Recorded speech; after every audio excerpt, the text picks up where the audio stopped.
So in this video, we're going to look at a constrained optimization problem where we want to minimize the cost of a rectangular storage container with an open top, and it's going to have a volume of 20 meters cubed. The length of its base is twice the width, so I started my drawing here. Base is W, so that means the length is 2W, and I don't know the height, so it's H. Material for the base costs $20 per square meter. Material for the sides costs $10 per square meter.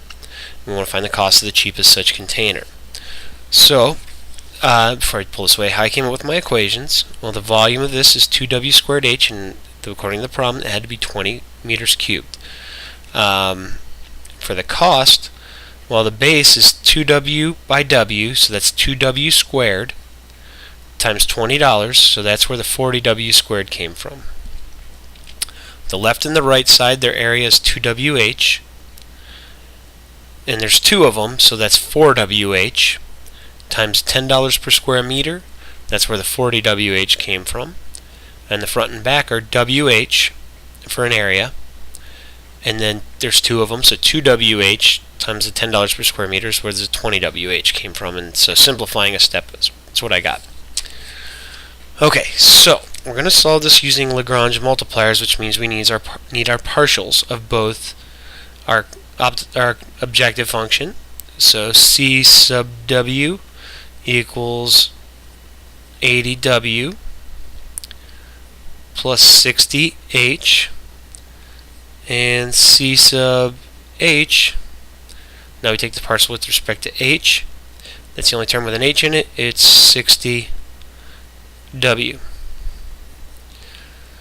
Now we're going to do the same here. We're going to do V sub W, which is, we're going to take the partial with respect to W, so that'll be 4WH, and then we got V sub H, which is going to be 60W.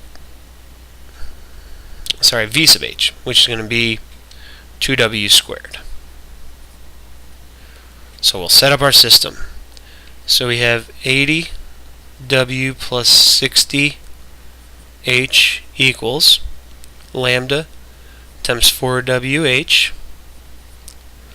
The next one is going to be 60W equals lambda times 2W squared. And our last one is our constraint, which is that we know that 2W squared H must equal 20.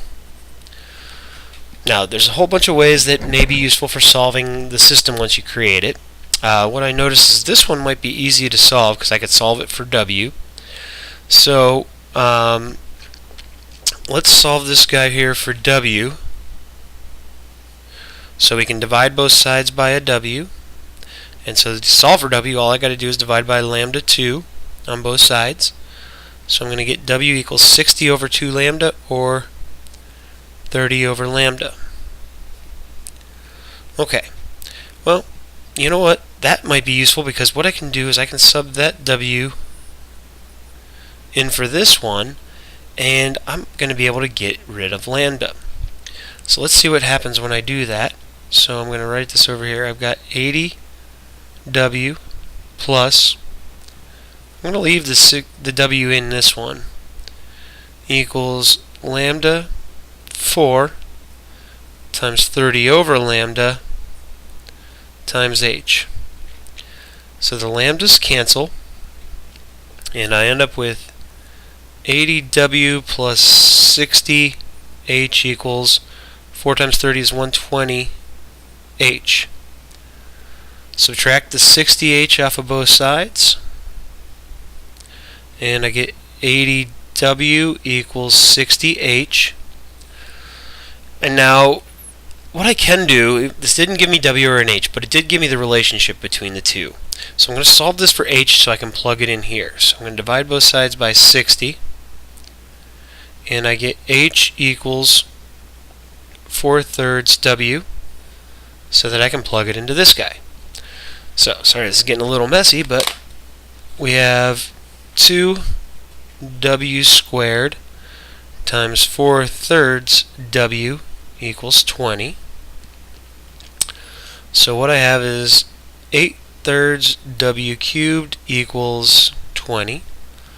or the W cubed equals, multiply both sides by 3/8, and I'll get 60 over 8, or 7.5. So W is the cube root of that, or 7.5 to the 1/3, which is roughly, let's see what we get for that, about 1.957. So 1.957. Now that we know W, we can find H because it's just 4/3 of that. And so we get that H is roughly about 2.61. Now we can plug those values into our cost function to get our cost, which, if you calculate that out, you get roughly about 459.79 cents. So that's how we could do this one with Lagrange multipliers.